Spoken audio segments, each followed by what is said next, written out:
મિત્રો, શું તમારા મોઢામાંથી વારંવાર દુર્ગંધ આવે છે? તમે રોજ બ્રશ કરો છો, માઉથવોશ પણ વાપરો છો, છતાં પણ શ્વાસમાં દુર્ગંધ રહે છે? તો આ વાતને બિલકુલ હળવાશથી ના લો. ઘણી વખત મોઢાની દુર્ગંધ માત્ર દાંતની સફાઈના અભાવે જ નહીં, પરંતુ શરીરમાં છુપાયેલી કેટલીક ગંભીર સમસ્યાઓનો પણ સંકેત હોઈ શકે છે. તો ચાલો આજના વિડીયોમાં જાણીએ મોઢામાંથી દુર્ગંધ આવવાના 5 મહત્વના કારણો વિશે. નંબર 1, ગેસ અને એસિડિટી અને તીવ્ર ગંધવાળા ખોરાક. જો તમને વારંવાર ગેસ, એસિડિટી અથવા અપચાની સમસ્યા રહેતી હોય તો તેની અસર તમારા શ્વાસ પર પણ પડી શકે છે. ઉપરાંત કાચી ડુંગળી, લસણ, કેટલાક મસાલેદાર ખોરાકો અને વધુ તીખું ખાવાથી પણ મોઢામાંથી દુર્ગંધ આવી શકે છે. આવી સ્થિતિમાં પૂરતું પાણી પીવું, સંતુલિત આહાર લેવો અને પાચન તંત્રને સ્વસ્થ રાખવું ખૂબ જરૂરી છે. નંબર 2, ધૂમ્રપાન અને તમાકુનું સેવન. બીડી, સિગરેટ, ગુટકા અથવા અન્ય તમાકુજન્ય વસ્તુઓનો ઉપયોગ કરવાથી મોઢું સુકાઈ જાય છે અને તેમાં રહેલા કેમિકલ્સ દુર્ગંધ વધારે છે.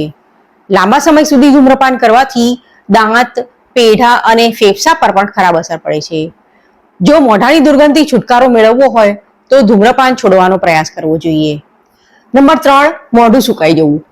આપણા મોઢામાં બનતી લાળ કુદરતી રીતે બેક્ટેરિયાને ઘટાડવામાં મદદ કરે છે, પરંતુ જ્યારે લાળ ઓછી બનવા માંડે ત્યારે મોઢું સુકાઈ જાય છે અને બેક્ટેરિયા ઝડપથી વધે છે, જેના કારણે મોઢામાંથી દુર્ગંધ આવે છે.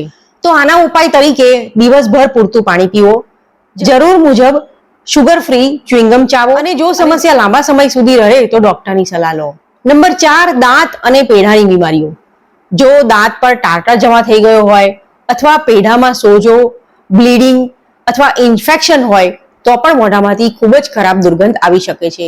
ટાર્ટરની સમસ્યા સામાન્ય બ્રશિંગથી દૂર થતી નથી, તેથી સમયાંતરે ડેન્ટિસ્ટ પાસે જઈને દાંતની સફાઈ કરાવવી પણ જરૂરી છે. નંબર 5, સાઇનસ, ગળા અથવા અન્ય બીમારીઓ. ઘણી વખત સાઇનસ ઇન્ફેક્શન, ટોન્સિલમાં બેક્ટેરિયા, શ્વસન તંત્રના ઇન્ફેક્શન અથવા કેટલીક પાચન સંબંધિત બીમારીઓ પણ મોઢાની દુર્ગંધનું કારણ બની શકે છે.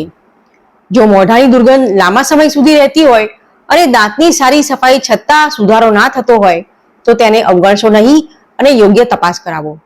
હવે થોડી ઉપયોગી ટિપ્સ વિશે વાત કરીએ તો દિવસમાં ઓછામાં ઓછા 2 વખત બ્રશ કરો. જીભની સફાઈ પણ રોજ કરો.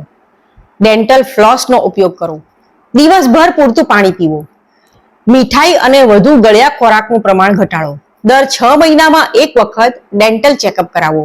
યાદ રાખો, મોઢામાંથી આવતી દુર્ગંધ માત્ર શરમજનક સમસ્યા નથી, પરંતુ ઘણી વખત શરીર તરફથી મળતો એક મહત્વનો સંકેત પણ હોઈ શકે છે. જો તમને આ માહિતી ઉપયોગી લાગી હોય તો વિડીયોને લાઈક કરો, તમારા મિત્રો અને પરિવાર સાથે શેર કરો અને આવી જ સ્વાસ્થ્ય સંબંધિત ઉપયોગી માહિતી માટે અમારી ચેનલને જરૂર સબસ્ક્રાઇબ કરો. વિડીયો જોવા માટે ખૂબ ખૂબ આભાર. ફરીથી મળીશું, ત્યાં સુધી આવજો.